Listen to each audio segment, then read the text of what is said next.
கர்த்தாவே, உம்முடைய கற்பனைகள் எல்லாம் நீதி உள்ளவைகள். ஆதலால் என் நாவு உம்முடைய வசனத்தை விவரித்து சொல்லும். கர்த்தருக்குள் பிரியமானவர்களே, உங்கள் அனைவருக்கும் இனிய காலை வணக்கங்கள்.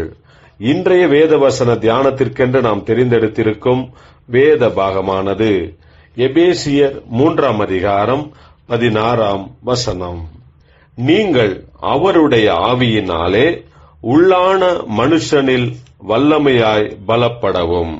பிரியமானவர்களே, இன்றைய வேத தியானத்தின் தலைப்பு மற்றவர்களின் பலத்திற்காக ஜெபித்தல் என்பதே.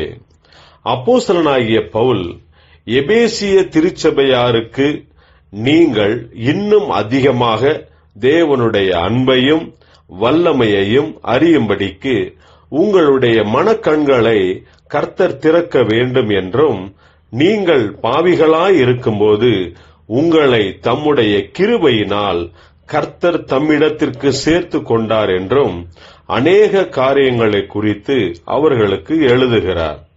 எபேசிய திருச்சபையின் விசுவாசிகளுக்காக பவுல் ஏறெடுக்கிற ஜெபம் என்னவென்றால், நீங்கள் கர்த்தருடைய ஆவியினாலே உள்ளான மனுஷனில் வல்லமையாய் பலப்பட வேண்டும்.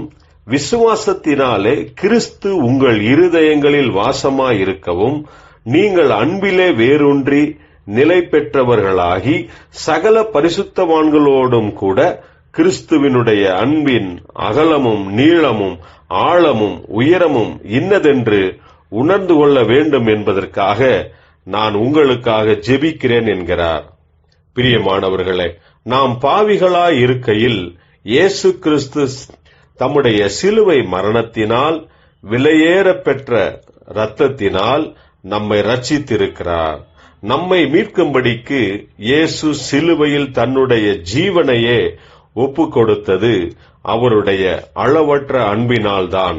அந்த அன்பை நாம் இன்னும் ஆழமாக அறிந்து கொள்ள வேண்டும் என்பதுதான் பவுலுடைய விண்ணப்பமாகும். நாம் மட்டுமல்லாது இந்த உலகத்தின் அனைத்து மக்களும் கூட தேவனுடைய அறிவுக்கு எட்டாத அன்பை அறிந்து கொள்ளும்படிக்கு நாம் ஜெபிப்போமாக. ஜெபிப்போம். ஜீவனுள்ள தேவனே, உம்முடைய ஒரே பேரான குமாரனை எங்களுக்காக சிலுவையில் ஒப்பு கொடுத்த உம்முடைய அன்பை குறித்து இன்னும் ஆழமாக அறிந்து கொள்ளும்படியாக உம்முடைய கிருபையையும் பலனையும் தருவீராக. இயேசு கிறிஸ்துவின் நாமத்தில் ஜெபிக்கிறோம் நல்ல பிதாவே, ஆமேன்.